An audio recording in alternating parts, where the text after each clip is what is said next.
Olá, pessoal. Eu sou Carlos César Barbosa. Essa é mais uma edição do Resenha Plural, o canal do YouTube. Você pode acompanhar pelo nosso canal no YouTube, Resenha Plural. Você pode também acompanhar os nossos flashes nas redes sociais, no Instagram, no Threads, no Twitter, no Facebook, e sempre com a proposta de levar bons conteúdos aos nossos acompanhantes aí, aqueles que nos acompanham. Como nós temos tratado sempre, desde a primeira edição, de temas efervescentes, atuais e sempre levando bom conteúdo, hoje nós vamos tratar de um tema que está aí efervescente, de fato, na mídia.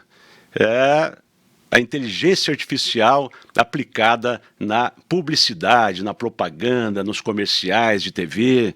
E para tratar desse tema comigo aqui, eu trouxe uma fera da publicidade, comunicador, o Edmo Bernardes, que é comunicador, publicitário, né, e tem uma vasta experiência na área da publicidade e da comunicação. Edmo, coisa boa te receber aqui, né? Muito obrigado por aceitar o nosso convite. E eu queria que você falasse um pouquinho de você, inclusive, aí, né? Sim, não sem uma honra, até porque a gente sabe que esse bate-papo promete, pela sua liderança na condução disso, promete muito conteúdo e muita qualidade, coisa que está ficando cada vez mais raro hoje nesse Sim. país. Então é uma honra muito grande, eu me sinto muito distinguido por você nesse convite. Coisa boa. Mas eu comecei em 1978, dia 3 de agosto. Eu vou fazer 45 anos no mercado, no momento que fui levado pelo meu irmão, pelo Márcio Bernardes, para atuar com ele na Diálogo Propaganda, né? O Márcio, que é uma fera também do jornalismo esportivo, né? E naquele momento que a gente, para você trabalhar no interior do estado de São Paulo, você tinha que ser meio jornalista e publicitário. Se você fosse uma coisa só, você não ia dar certo. Porque as coisas andavam juntas, você tinha que aprender a escrever, você tinha que aprender a falar, você tinha que aprender a se comunicar, a se relacionar, ao mesmo tempo que conhecer do mercado de publicidade, que, como a comunicação de uma maneira geral, é sempre em franca evolução. Estive na Salles Interamericana por 8 anos em São Paulo, a convite do Luiz Salles, finado Luiz Salles, e do Mauro Salles, a maior... Nós vamos acabar falando do Mauro aqui por conta do CONAR. Para mim, o maior publicitário que o Brasil já teve, a melhor cabeça desse país em cima do jornalismo e da publicidade. E depois na McCann Erickson, por 2 anos... onde a gente fez aí trabalhos com diversas empresas, e de lá continuei tocando até hoje, nos dias atuais, a atividade. Olha só que maravilha. E é uma figura ilustre no meio publicitário, né? E também, como eu disse, na comunicação. O Edmo também apresenta aí um programa semanal, né, Edmo? Semanal. Semanal na TV Band. Na Band e na Tati. Na Band, na TV Tati, é o Diálogo, né? Isso. O Diálogo. Coisa boa. Inteligência artificial. Ela já vinha sendo utilizada na publicidade com a finalidade de identificar hábitos de consumo, né? De identificar mercado, né? Pesquisa de mercado. Botavam lá os algoritmos para essa finalidade. Agora nós estamos já convivendo com a situação nova, não é? A inteligência artificial na própria imagem, não é? Inteligência artificial na propaganda, na imagem na propaganda. E recentemente, um caso que deu aí muita conversa, não é? Nos veículos de imprensa, nas redes sociais, foi a publicidade da Volkswagen. Publicidade da Volkswagen, a comemoração dos 70 anos, né, da Volkswagen no Brasil, e com uma publicidade que reavivou a Elis Regina. Publicidade que envolve a Maria Rita, cantora também, filha da Elis, e a própria Elis, né? Isso deu o que falar, sobretudo no aspecto ético. Sabia-se que a Volkswagen ela teve uma participação na ditadura militar, né? Existe prova nesse sentido, a própria Volkswagen já se desculpou, né? Prova maior de que de fato ela contribuiu na ditadura militar, com o regime militar. E a Elis era reconhecidamente uma pessoa de esquerda, né? E na publicidade eles cantam, inclusive, uma música do Belchior, Como Nossos Pais. O Belchior também, essa música também é uma música emblemática, uma música que fala muita coisa, né? Das pessoas do país, um pouco da opressão, né? E questão ética. Então, muita gente falou, não, mas isso é um absurdo. Botar Elis Regina, montar um comercial com Elis Regina da Volkswagen, será que ela toparia, se fosse viva, fazer esse comercial? Né? Essa é a questão ética que se colocou na mídia, não é? nos meios de comunicação. Queria saber como é que você vê isso. Primeiro, a inteligência artificial, não apenas nas pesquisas, não é? na verificação de mercado, de hábitos do consumidor, etc., mas agora também nos vídeos, não é? Também em formato de vídeo. Queria saber de você, como que você vê isso, e essa questão ética também, se você também enxerga esse problema ético aí, nesse caso específico da propaganda da Volks. Se você me permitir, eu não posso deixar de começar a falar alguma coisa sem dizer que chatice que está esse mundo hoje, com tanta gente reclamando disso ou daquilo, que não coaduna com o que eu penso, que não é aquilo que eu quero, que não é aquilo que... Não pode chamar mais o Pelé de negão, ele se chama de negão, né? Outro dia desse eu estava conversando com um youtuber aí, o Alessandro Negão, que eu estou vendo se ele grava um programa para mim, e o nome dele ele põe lá no YouTube, Alessandro Negão. Né? Mas, no entanto... Você tem que pisar em ovos para chamar de negrão. As entidades, etc, etc e tal. Eu não questiono absolutamente nada em termos de quem tem razão ou quem não tem razão. O que eu questiono é que está chato. É um pouco exagerado. Né? Está muito chato. O politicamente correto deu uma... Hoje, ser publicitário é só você olhar as publicidades na televisão. Só você olhar as publicidades na televisão. Então, antigamente, você via o primeiro sutiã, você via o garoto da Bombril, você via sacada... O tio da Suquita. O tio da Suquita, até hoje se fala nesse tio da Suquita. Você via sacadas geniais de criatividade que hoje você não vê mais. Acabou. Então, vamos pegar o seu exemplo do tio da Suquita. O que dirá hoje, o que falariam se esse homem entrasse no elevador com uma criança daquela, uma pequena adolescente daquela, e acontecesse aquela cena dentro do elevador? O que iria dizer a imprensa, as reclamações, a sociedade, os twitters da vida? O que eles iam falar? Incentivo à pedofilia. Talvez alguns entendessem também uma mensagem etarista, né? Pô, mas chamou o cara de tio, chamou o cara de velho, né? Não é? Então... teria sexista? Ali vertentes ali para... Sexista, uma criança? Sexista. Sexista, você está levando uma mensagem extremamente... Pedofilia, né? Extremamente pedófila em cima daquela menina? Sim. Né, daquela mensagem. Então, para a gente começar a falar esse assunto, a gente tem que falar que está muito chato. Tão chato que, se você pegar o Festival de Cannes, que é o maior festival de publicidade do mundo, hoje, o Brasil, com o incremento e com o aumento de muitas categorias, é como se você tivesse, numa época passada, meia dúzia de categorias, hoje tem 15 categorias. Até porque tem que entrar a categoria de internet, tem que entrar categorias até que não tinha 30, 40 anos atrás. E o Brasil não teve nenhum aumento significativo em termos de premiação no mundo.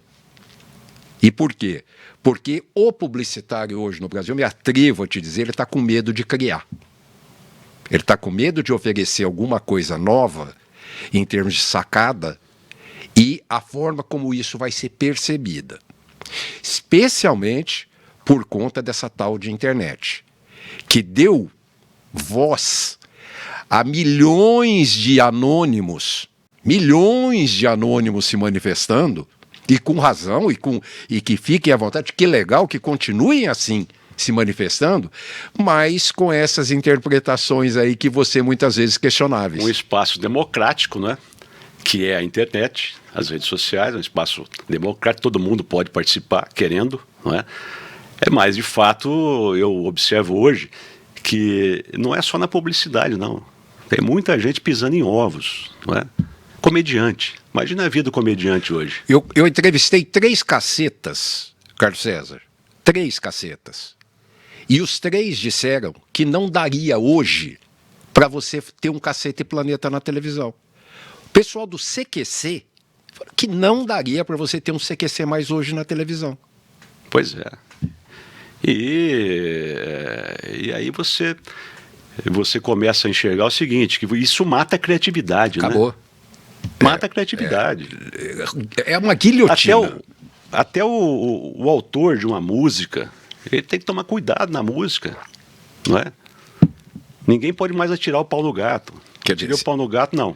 Antigamente não era censura militar. Censura militar. Hoje Agora é uma censura da própria sociedade sob pena do cancelamento. Tá certo. Né? Sob pena do cancelamento.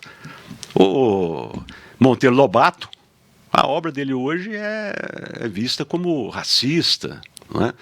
Uma obra que explorava lá o negro, não é? De fato, essa questão que você levanta é muito interessante. Eu já tinha atentado para isso, né? Porque é uma espécie de censura mesmo. Você é uma lembra? Espécie de censura. Tá no canal Viva, quem assiste o canal Viva, que são só programas antigos, eu, pelo menos, não perco a escolinha do professor Raimundo. Sempre que eu posso ver, eu vejo a escolinha do professor Raimundo. Que hoje também seria questionada, hein? Ao final de cada episódio, está escrito lá: este programa se baseia em movimentos e momentos da época social pertinentes à sua época em que foi exibido. Ele já está colocando ali, porque o que aqueles caras falavam, sob censura militar. A escolinha do professor Raimundo começou sob censura militar. Então já tinha um pé atrás com o que poderia e o que iria ao ar naquele momento. Se não pela censura militar, pela própria censura da Globo, que dependendo do horário da tarde, fazia o pente fino. Fazia o pente fino. E eu fico imaginando mesmo, né? Os Trapalhões. Isso. Né? O que seria do Costinha hoje? O Ari Toledo não pode contar uma piada. Estariam presos. Presos. Hoje, né? Estariam presos. Mas retomando, a inteligência artificial, nós temos que retomar a tecnologia, a atualização, a modernização, muito bem-vinda.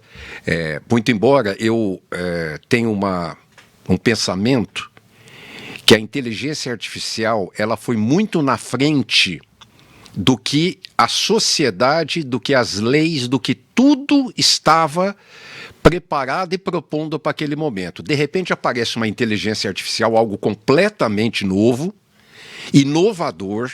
A lei não acompanhou. Não acompanhou. Até hoje não acompanhou essa situação. Né?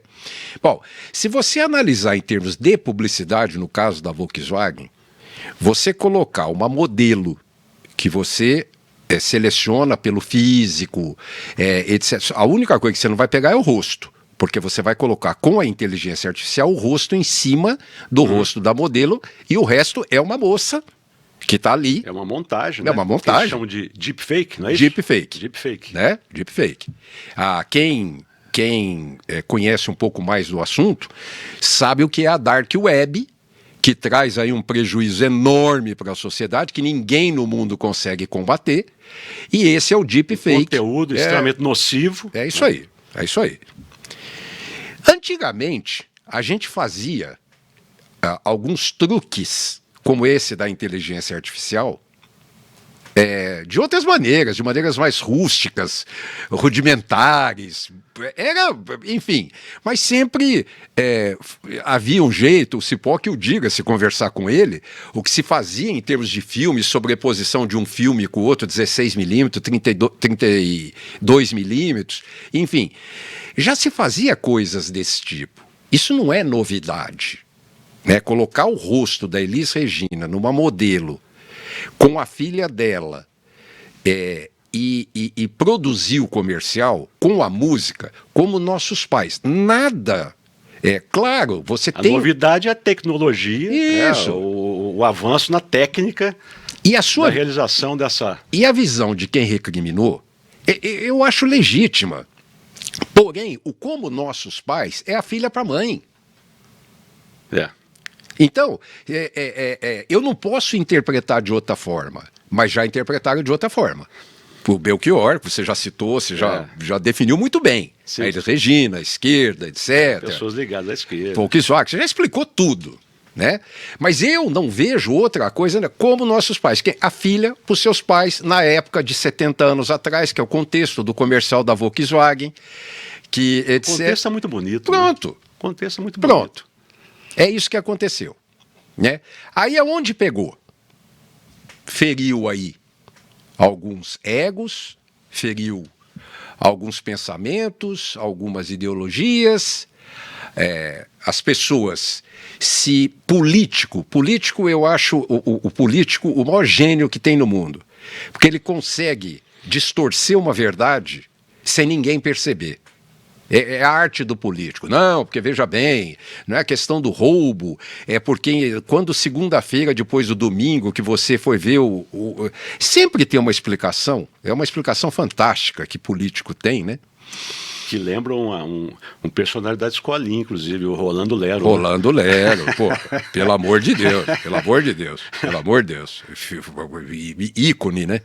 É aqui de Mococa. Ele eu não me lembro o nome dele, já vou lembrar o nome dele. Me lembro agora também. E pessoas começaram na rede social, e isso não daria pano para manga, não fosse o Conselho Nacional de Autorregulamentação Publicitária, chamado CONAR. Que instaurou um procedimento Pronto. investigatório. É isso aí. Então, daqui para frente eu vou falar CONAR, todo mundo já sabe o que é isso, que é voltamos à ditadura militar. Por volta de 1971, o governo militar, da mesma forma que passava jornais, programas de televisão sob censura antecipada, também queria começar as publicidades serem censuradas com antecedência. 1971, 72. A publicidade antevendo isso, e com um modelo muito forte na Inglaterra, em Londres, o Mauro Salles, que eu vou voltar a falar nesse cara que eu falei que é o maior gênio da publicidade brasileira, junto com a categoria entidades, criou o tal do Conselho Nacional de Autorregulamentação Publicitária, que nada mais é tirar da justiça e resolvermos nós mesmos as nossas pendengas publicitárias de comunicação. O CONAR ele não tem jurisdição. Nenhuma. Né? Ele é um órgão de autorregulamentação, mas aquele que eventualmente sofre lá uma penalidade, ele pode até se socorrer do judiciário, pode até ir para o judiciário e falar, eu não concordo sem com problema essa decisão nenhum do CONAR, e tentar no judiciário quebrar aquela decisão. Mas não então, acontece. Não acontece, né? Não acontece até porque eu acredito que não seria politicamente correto também o sujeito enfrentar o CONAR na justiça. Eu digo para você, Carlos César, que é muito simples, né? Quer dizer, se você é censura... Vou usar essa palavra, não gosto de usar essa palavra. Se acontece alguma coisa de você ser cerceado pela categoria, tem alguma coisa aí, e eu acho muito positivo, quiçá, o que seria da justiça, você que é um membro da justiça, se as categorias tivessem um órgão regulador tão funcional quanto é o CONAR, o quanto ia tirar da justiça, tanta confusão que ia tirar da justiça. Aliás, a criação das agências tinha esse objetivo. a criação da ANEEL, da Anatel. Agências reguladoras. Agências reguladoras, né? Se não me engano, foram criadas na gestão do Fernando Henrique Cardoso. Elas tinham esse objetivo. Perderam o objetivo porque houve um desvio aí, não é? Colocava-se a raposa dentro do galinheiro. Tomando conta do galinheiro. Não é? Então, e continua. A Agência Nacional de Saúde Suplementar, por exemplo, vai lá alguém da área da saúde suplementar. Então, perdeu-se, mas o objetivo era exatamente esse: Isso. Desafogar a justiça e resolver essas questões, não é, no âmbito administrativo. Não é? No âmbito administrativo. Mas desculpa, eu te Não. interrompi. Bom, em 1978, então, o Mauro Salles, junto com o Caio Domingues, finalizaram o código do CONAR e apresentaram, e começou a ser implementado o CONAR, desde 78, para você ter uma noção. E as entidades, é muito importante isso, você tem 3 pilares na publicidade: veículos, anunciantes e agências de publicidade. Esses são os 3 pilares que funcionam no mercado publicitário. Os 3 publicitários são signatários do CONAR. Ou seja, não dá para questionar. Não tem para onde correr. Então, se tomar um puxão de orelha, tem que baixar a cabeça e... E você sabe o que é mais fantástico no CONAR? Que você, qualquer pessoa que está nos assistindo, pode entrar no site do CONAR e fazer uma reclamação. Não vai pensar que você, para reclamar que você foi mal atendido na farmácia, você tem que entrar com processo na justiça, procurar o promotor de defesa do consumidor. Vai no site lá, faz a reclamação. Faz a reclamação. E eles instauram automaticamente um procedimento. Não é uma reclamação que vai fazer isso. Mas quando começa a ter várias reclamações no mesmo tema, aí começa a se pensar. Repercussão. Aí começaram a colocar sob observação que muito em breve deve ir para uma Câmara, como é o Superior Tribunal de Justiça, ele deve ir para uma Câmara e ser julgado definitivamente. Bom, ponto. Isso foi feito e aconteceu graças ao CONAR, pela existência do CONAR, que isso começou a dar esse barulho. Porque o barulho se dá muito mais na hora que vem a notícia da imprensa avassaladora: foi suspenso o comercial, não se pode usar porque reclamaram. Dá mais barulho do que a publicidade em si. Aí a Volkswagen já fez a defesa dela no CONAR, dizendo: nós procuramos a Maria Rita, o irmão lá, que também é músico, que é um maestro. Marcelo Bosco. João Marcelo Bosco. Não sei mais quem. Sentamos com todo mundo. Foram diversas reuniões. A família que dê de direito. E disse que foi um parto, né? Foram 9 meses para ficar pronta a publicidade, né? Ninguém fez nada forçado, na forca, com o pescoço na barriga de ninguém. E você que pode falar muito mais, quer dizer, estou usando a figura da Elis Regina morta. Qual é o questionamento que estão fazendo em cima do CONAR? Não é da herança da Elis Regina para os filhos que aprovaram isso, mas que a figura, da memória a dela, memória da Elis Regina. Poxa, você não acha muito subjetivo? Eu acho. Não é muito subjetivo? Mesmo. Eu acho. A única coisa, o único reparo que eu colocaria nessa publicidade, eu acho que seria útil, não é? É a informação. Olha, essa é uma obra de ficção. Uma obra de ficção. É a única coisa. Que até iria de encontro com o Código de Defesa do Consumidor, que é o princípio da informação. Não é? Informar aquele que está assistindo. Porque, de fato, eu li alguma coisa nesse sentido, de um dos críticos. Quem não conheceu Elis Regina, né, meninada que não conheceu Elis Regina, pode acreditar que é uma cantora que está aí, né, viva. Né? Então, o único reparo que eu faria é exatamente esse, a questão da informação. Uma mensagem, assim como você observa quando você vai adquirir um apartamento na planta, tem lá uma imagem, né? E está lá, a imagem ilustrativa. Né? Isso é por conta de exigência do Código de Defesa do Consumidor. Você não pode vender uma imagem que não é exatamente daquela construção que você fará, daquele edifício que você fará, né, do seu empreendimento, utilizar uma imagem de outrem. Bem como ter uma memória, um memorial descritivo. Exato. De tudo que vai ser usado, marca de elevador, como vai ser o piso, etc, etc. Esse é o único reparo que eu faço. No mais, eu acho que a coisa foi muito pro lado aí do politicamente correto mesmo. Há um exagero. Quando você identifica que os filhos estiveram de acordo, não é? A filha, inclusive, participou, né? A Maria Rita participou, né? Dirigindo a Kombi mais que vai voltar avançada. Esse foi voltar. O objetivo? Isso que ela vem elétrica? Vem elétrica agora, dizer, toda remodelada. Olha a indústria, né? Pensando como é que é o negócio, coloca ela numa Kombi que vai voltar de forma elétrica e acabou tudo. Acabaram com tudo. E o Conar, um período da minha carreira, eu fiquei em São Paulo assessorando o Procurador-Geral de Justiça na área do consumidor.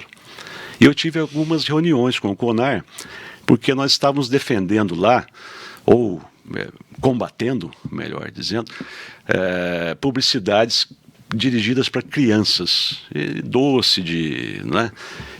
E hoje houve um avanço muito grande nisso. Hoje já existe uma certa proibição do próprio Conar, já existem regras para publicidades que envolvem crianças, né? Criança tem um senso de entendimento ainda precário, não é? Então ela vê lá, esse é o chocolate da hora, então... É sugestionável, a criança é sugestionável ao extremo. Sugestionável. Então eu me recordo que tive algumas reuniões, o então presidente era o pai do Thiago Leifert. Gilberto Leifert. Gilberto Leifert, exatamente, Gilberto Leifert. E esse trabalho a gente conseguiu, mas veja que isso não é politicamente correto.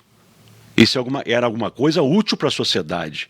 Não é? Você sugestionar uma criança, esse termo que você usou é o termo perfeito, né? De que aquele era o tênis que tem que ser comprado, esse é o tênis que tem que ser comprado, aquele era o doce, aquela era a bolacha que tinha que consumir, né? Então isso realmente eu acho que foi útil para a sociedade, essas restrições que foram colocadas, e daí depois ainda veio as restrições nas embalagens, não é? Olha, isso aqui... E que foram aperfeiçoando, inclusive. Isso é ótimo, isso para a sociedade é ótimo. Agora o politicamente correto...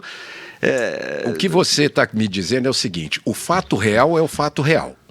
Você foi falar com o Gilberto Leifert, com o Conar, de que tinha produtos assim, assados, e que de fato verifica-se isso e que se toma providências em função disso. Não precisa ir na justiça. Não precisa fazer processo com ninguém. Você entrou com processo contra alguém? Não, absolutamente. Houve alguma coisa? Fizemos várias reuniões. Não conheço a causa, você está me trazendo a causa, mas eu tenho certeza que não houve problema. Não houve. Então vou te dar um outro exemplo do Conar. Essa questão da sugestão das crianças verificava-se muito em merchandising de programa de auditórios infantis. Então tinha lá um iogurtezinho, uma bolachinha, um chicletinho, uma balinha, e que todo mundo, aqueles programas infantis começaram a se lotar de essas coisas, comidinhas, essas coisinhas de criança, porque você não tem a dúvida que a criança, mãe, eu quero aquela bolachinha, mãe, eu quero aquela balinha, mãe, eu quero, e fim de papo. E aquela coisa, quem tem filho sabe o que é um filho de 5 anos, 10 anos de idade na sua cola pedindo um negócio, né? Muito bem, Conar e todo mundo resolveu proibir. Não se pode fazer mais merchandising de nada, zero, em programa infantil. Zero. Acabou. Por quê? Obesidade. Aliás, um parênteses aqui, junto comigo nessa conversa estava o Instituto Alana, que cuida exatamente de defesa da infância e da juventude. E a bandeira é exatamente essa, a obesidade infantil. E que começou muito grave, muito sério nos Estados Unidos, anos antes, em função dos fast foods.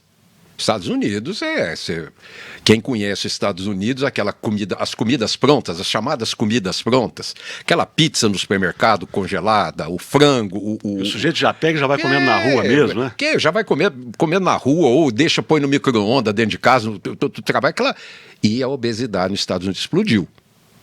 Não existe aquele negocinho mais de alimentar com arroz, feijãozinho, saladinha e bifinho, não existe mais isso, né? Essa obesidade infantil que chegou ao Brasil, sim, junto com o desenvolvimento dessas comidas hidrogenadas artificiais e que trouxe essa também dificuldade para a população brasileira. Então eu acho que hoje já está menos, mas a questão de 5 anos atrás, 7 anos atrás, você olhava cada criança gordinha, cheinha, que você ficava com dó. E você chegava em casa, ia ver, constatava que era bolacha hidrogenada, com recheio, com não sei o quê, waffle, enfim, tudo aquilo que não devia. E o CONAR tomou uma providência nesse sentido de não mais permitir publicidade de nada, zero, dentro de programa infantil. E essa questão da obesidade, eu acho que houve avanços, inclusive partindo do próprio CONAR. O que a gente também observa é que as pessoas passaram a ter mais informações, né? Sim. E nisso as redes sociais contribuíram muito. Informações, as pessoas passaram a ter mais informações ruins, mas também boas. Os médicos não gostam muito, hein? Não gostam, os médicos não gostam. O cara bota lá, como é que eu emagreço? Aí aparece lá aquela receita milagrosa. Principalmente o endocrinologista. O nutricionista, o nutrólogo. Aparece aquela receita fantasiosa, miraculosa lá, e a pessoa dali a pouco está com anemia, dali a pouco a pessoa está com não sei o quê, sem uma orientação médica, enfim. Da mesma forma também que eu já vi médicos reclamarem, porque às vezes se apresenta um parente com uma doença, e ao invés de você conversar com o médico e perguntar, doutor, assim, né? Ele vai lá e bate no Dr. Google, chama. Dr. Google. Dr. Google. Porque eu também sou um pouco médico, é só dar uma estudadinha aqui. Pronto. Dr. Google vai lá. Então, se eu puder dizer uma coisa, eu vou falar como testemunho pessoal. Eu não consulto saúde no Google. Nada, nenhuma doença, nenhum tratamento, absolutamente nada. Confie no seu médico, né? Então eu tenho essa norma e esse cuidado, porque... E tome cuidado de escolher um bom médico. Exato, né? Exato. Tome cuidado de escolher um bom médico.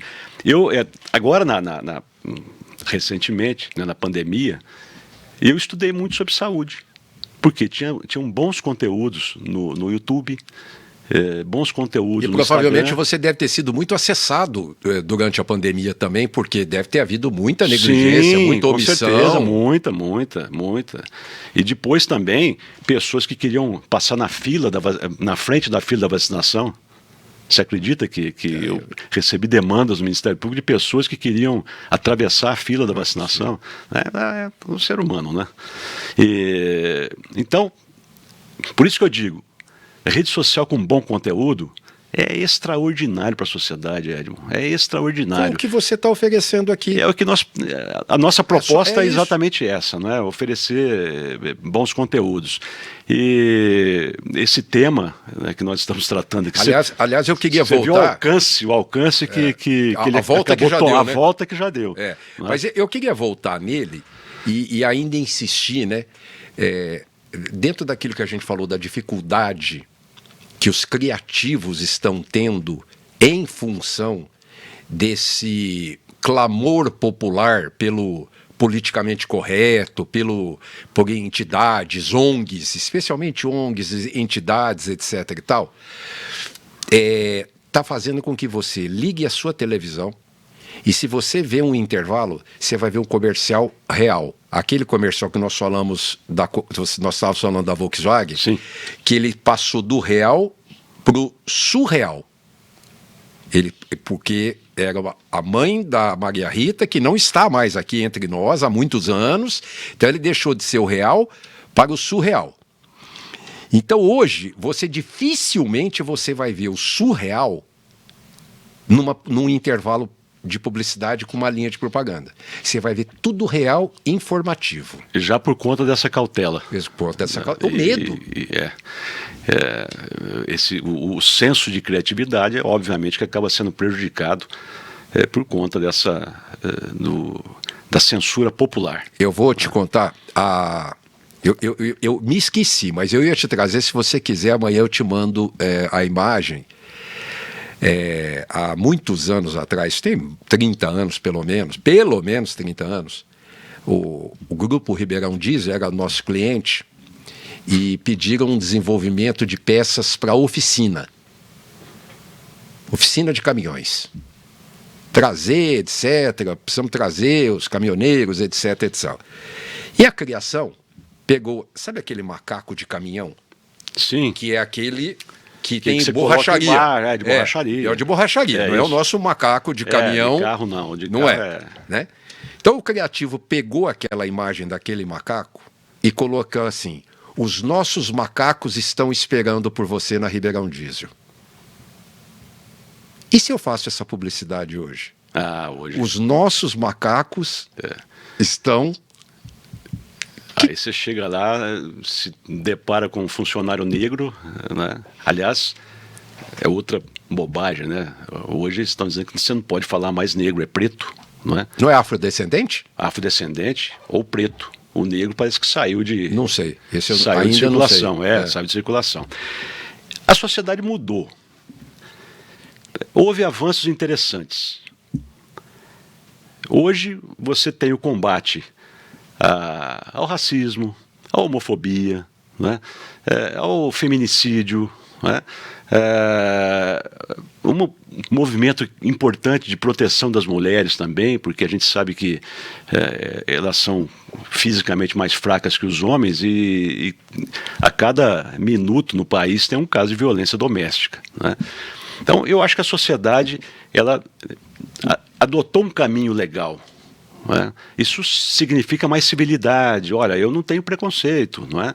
Eu não tenho preconceito, eu não tenho com raça, com cor, etc. Olha, não é porque o sujeito é homossexual que eu vou discriminá-lo, que eu vou... Não é? Então, eu acho que esse movimento foi bom para civilidade. Para civilidade, porque... Agora... Você está dizendo que tirou debaixo do tapete. Exato. Tirou debaixo do tapete assuntos que tinham que ser debatidos e discutidos. E isso para a sociedade foi bom. Foi bom. Agora, o que a gente tem que ter cautela, não é? Eu sempre digo isso. Aliás, na edição anterior aqui, eu estava analisando as descrições de tipos penais que o Lula apresentou como projeto, não é? Para combater os atos antidemocráticos. E eu observei lá o seguinte: são todos tipos abertos. Participar de movimento antidemocrático, liderar movimento antidemocrático. E aí você questiona o seguinte: o que é movimento antidemocrático? O que vai ser entendido por movimento antidemocrático? Então isso é aquilo que a gente chama em direito de tipo aberto. Você não pode ter tipo aberto, porque senão se transforma em censura. Mas a Constituição é aberta. Não, mas... A Constituição de 88, sem a regulamentação dos artigos que foram... sim, das leis infraconstitucionais, das leis ordinárias, complementares. Que veio sendo feito posteriormente, até hoje, tem coisa que não está até hoje, nós estamos falando Mas eu tenho muita preocupação com a questão da censura. Muita preocupação. Acho que a liberdade de expressão é alguma coisa sagrada, não é? Nós vimos recentemente aí questões envolvendo inclusive o Supremo Tribunal Federal, ministros colocando censura prévia de determinados conteúdos, né? A censura não pode ser prévia. Isso já foi decidido. Você fala o que você quiser. Agora, aqui com as consequências. Você ofendeu alguém, vai ser processado, não é? Por injúria, difamação, calúnia, não é? Você pode sofrer uma ação de indenização por danos morais. Você está me dizendo você não pode cercear a palavra e não pode cercear a criatividade. Porque já isso chega no teatro. Já está cerceada a partir no teatro, no cinema. Isso. Né? É uma censura. Por isso nós começamos falando da época militar aqui. Uma vez, Carlos César, eu entrevistei uma juíza do Rio de Janeiro que chamava-se Denise Frossar. Eu me lembro dela, foi deputada federal. Essa juíza que condenou o jogo do bicho lá, pôs todo mundo na cadeia, deu o maior rebu da história no Rio de Janeiro, etc. Sim. e tal. E estavam querendo, porque desde sempre se fala em fazer lei, fazer lei, fazer lei, fazer lei, e quem faz a lei não faz a lei contra ele, enfim, isso é outro assunto, não é para a gente aqui agora. E eu perguntei para ela, doutora, estão querendo fazer uma lei assim, assim, assada, assim, assim, assada. Ela falou, Edmo, eu sou contra. Eu falei, mas doutora, se for para... Ela falou, Edmo, normalmente, quando se refaz uma lei, pioram a lei. Eles não melhoram a lei. Foi a primeira coisa que ela falou. E a segunda coisa, nós já temos bastante leis suficientes para qualquer coisa que tem nesse país. Então o que você quis dizer é o seguinte, se eu disser, Dr. Carlos César Barbosa, o senhor é isso, o senhor é aquilo, o senhor é isso, o senhor é aquilo, já existe lei que o senhor possa se recorrer para me colocar no meu lugar. Tanto na esfera criminal como na esfera civil, de reparação de danos. Olha, eu me senti moralmente atingido pela sua fala, então eu vou entrar com uma ação de danos morais contra você. Pedir uma indenização. Talvez aí o pessoal possa entender quantas vezes eu já me manifestei contra essa lei da fake news. Contra. Eu acho que tem coisas que podem ser feitas pelas plataformas. A plataforma vive de dinheiro. Quanto mais pessoas dentro da plataforma, mais ela monetiza. Então, melhor para ela. Só que nós falamos em deepfake, colocam-se e-mails da Dark Web que ela tem condições de verificar não ser real. Sim. Ela pode eliminar isso de lá. Os robozinhos, ela pode eliminar isso de lá. Ela pode ajudar sim, mas não censurar. Não censurar. As redes sociais, elas têm uma abrangência mundial, né? Uma abrangência mundial, e a preocupação que se tem, no meu modo de ver, é que você não leve desinformação. Mas como é que você vai identificar todas as desinformações que estão nas redes sociais? Inclusive pelas emissoras de televisão. Inclusive as emissoras de TV. Agora, o que eu acho razoável é que se você identificou lá uma desinformação, uma fake, você denuncie. Sim. Né? Você denuncie e que existam medidas drásticas contra aquele que, olha, eu vou ter que te tirar da rede social. Você vai sair, você vai perder aqui o seu espaço na rede social.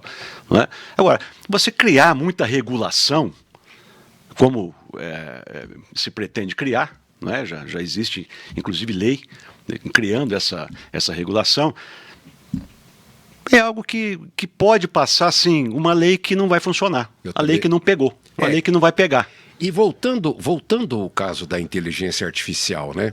Nós tivemos aí recentemente um quiprocó danado, mas eu nem sei se a população sabe o que é quiprocó. Vamos falar, vamos... A confusão, pronto. Uma confa, vai. Com o ChatGPT. ChatGPT. Né? É uma inovação que chega muito na frente do que está rolando aqui. Né? Vai acabar, o chat vai fazer a redação das escolas dos alunos, o chat vai acabar com os empregos, vai acabar com o emprego, vai redigir para publicitário, vai emburrecer o pessoal que não vai mais estudar, etc, vai só utilizar o chat. É irreversível. Não tem jeito. É irreversível. A gente fala que a tecnologia é irreversível.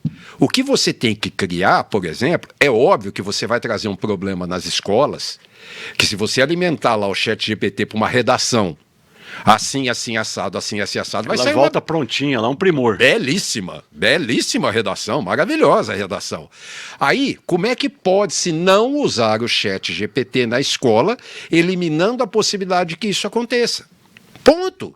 Agora, o ChatGPT não presta, não serve. Não, isso é uma bobagem. É uma ferramenta que tem muita utilidade, inclusive e principalmente, talvez, para publicidade. Não, sim. Não é? Agora, você imagina com a dificuldade de educação que a gente tem nesse país?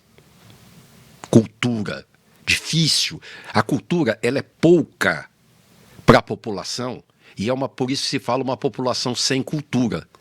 Ou ela é pouca, escassa e cara. E cara é a cultura nesse país. Pouca, escassa, cara e muita coisa de má qualidade. Má qualidade. E muitas vezes incentivada por governos. Sim. Muitas vezes incentivada por governos. Muito bem. Se você quiser escrever uma coisa certa, eu quero mandar uma carta de emprego para a empresa tal, ela vai lá no chat GPT e coloca assim: eu quero mandar uma carta de emprego para uma empresa de refrigerantes, etc, etc, etc, etc. Vai ser uma carta com pontuação correta, vírgula correta, tudo coisa certinho. que a pessoa não tem. Essa pessoa não tem. Aí vai bater lá, o sujeito fala, não foi o sujeito que fez essa carta, Pois né? é. Pois não foi. Eu estou precisando aqui de uma função de almoxarifado. Um cara que candidato para almoxarifado não fez uma carta dessa. Pois né? é. Então eu acho que o filtro tem que ser feito nas escolas. Sim. Né? O filtro tem que ser feito nas escolas, tem que ser feito em casa pelos pais. Né?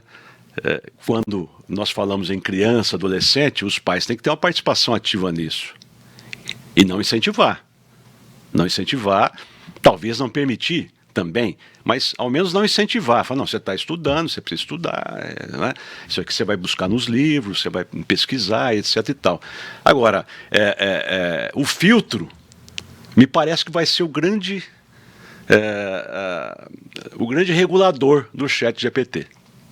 Né? O grande regulador. Porque tem que existir uma compatibilidade entre aquele que fez o trabalho e o trabalho que está sendo apresentado. Concorda comigo ou não? Sim, e aí eu acho muito importante assim, nós não podemos deixar de falar da relação interpessoal, né? Todo mundo vive dizendo que a inteligência artificial, a internet está destruindo as relações interpessoais. Olha, eu até acredito que sim.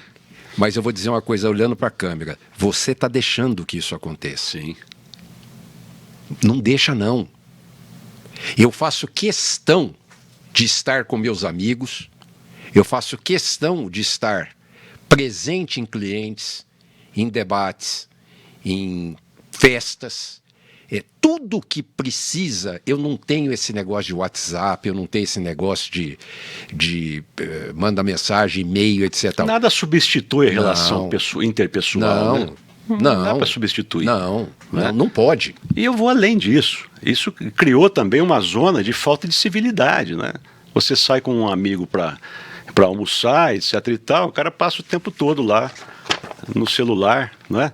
Mexendo no WhatsApp ou conferindo as redes sociais no momento. Isso acontece nas casas. Chato, hein? Durante o almoço, Chato, durante o jantar, hein? Nas casas. Filhos, mulher, marido, né? Você está aí, ninguém conversa mais.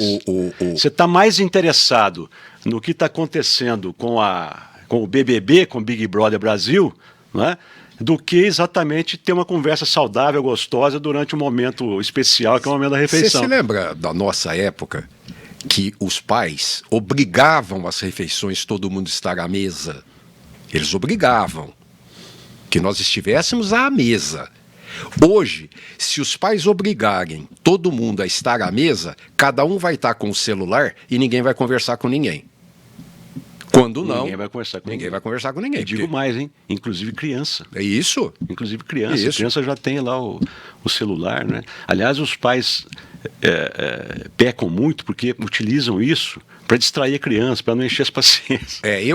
Eu fiz uma entrevista com um especialista comportamental sobre isso e eu tive uma aula muito legal com relação ao comportamento dos pais e etc. E foi uma coisa muito bacana.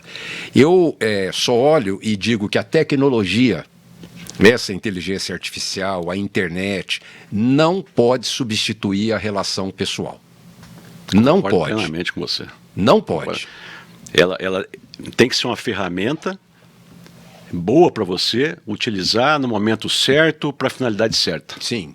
Não é? Agora, não pode, de fato, substituir as relações interpessoais, que isso é um absurdo, né? Não tem. Nós temos um amigo, João Paulo, ele comum. Poxa, a gente ia toda semana a São Paulo no passado, recente, para tratar de lançamentos imobiliários que viriam a acontecer em Ribeirão Preto. Hoje é desnecessário.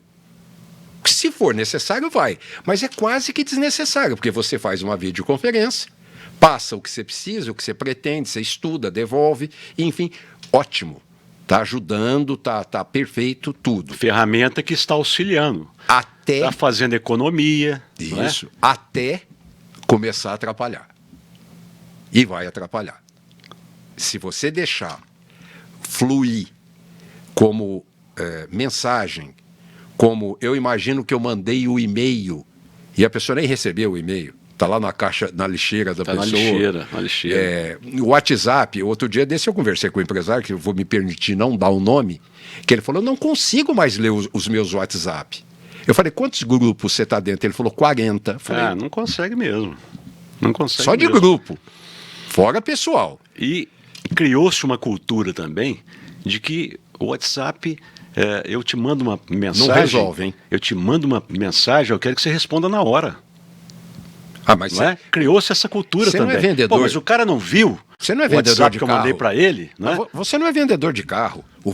O cara manda para uma loja de carro, tem um tempo para a loja responder, senão o cara vai embora. Sim. Ok, mas você não é vendedor de carro. Tem uma diferença enorme, por isso eu digo, você não pode deixar isso acontecer. Essa inteligência artificial, além de ela ajudar, ela é positiva. Agora, nós também temos um conceito social vigente, moderno, sei lá o que eu posso dizer desse conceito social que eu chamei de chato, atrapalhando um monte de coisas.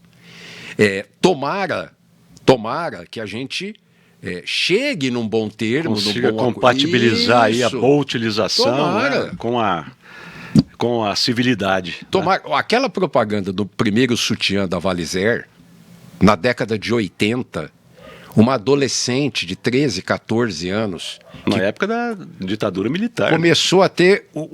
começou a aparecer o peito da criança, da adolescente, e aquele conteúdo, hoje... Aquilo seria estupro de vulnerável. Seria a propagação da promiscuidade, da prostituição e da pedofilia, como a gente falou aqui. Como a tudo. marca estaria destruída. Pronto. Né? A marca estaria destruída. Pronto. Edmo, conversa boa, hein, cara? Rende, hein? Ei, que delícia. Que bom que você aceitou o nosso convite aí. Eu tinha certeza de que a conversa seria gostosa. Tinha certeza. Eu espero que eu tenha sido ao menos um razoável entrevistador aqui, porque eu estou começando isso aqui, né? Essa é a 5ª edição do nosso podcast, mas os conteúdos são espetaculares, Edmo. E eu quero que você dê as últimas palavras aqui na nossa edição de hoje, né? E você será convidado outras vezes, com certeza, hein? Será uma honra, como eu te disse. Presença constante aqui na nossa... Eu acho que eu só posso te agradecer. Eu te disse já, é uma conversa de conteúdo, e vou dizer uma coisa para você que está assistindo isso. Eu sei que vai ser... Nunca nós vamos atingir milhares e milhões de pessoas, porque as pessoas não se interessam por essa conversa. Basicamente educacional, cultural, mas é uma tentativa que a gente tem obrigação, enquanto cidadãos, e você está tendo essa experiência, começando essa experiência de levar para o público, para a cidadania, para a sociedade, os conteúdos decentes, corretos, sem fake news e sem partido, sem lado, sem vertente, sem virtudes, só com virtudes. Então eu quero te cumprimentar, o Resenha Plural, que tenha vida longa ao Resenha Plural, e que influencie essa sociedade, porque com certeza aqui você vai ter conteúdo sempre. O nosso objetivo é exatamente esse, levar bons conteúdos. É claro, você não vai ter milhões de interessados, milhares de interessados, mas aqueles que se interessarem sairão ganhando, né? Sairão enriquecidos, né? De conversas boas, inteligentes e preparadas, como essa que você trouxe hoje aqui para o nosso resenha. Até a próxima edição do Resenha Plural. Um grande abraço a todos. Logo, logo, o conteúdo já estará no canal do YouTube, Resenha Plural. Nos acompanhe lá, dê o seu likezinho, inscreva-se no canal. Logo, logo estamos de volta.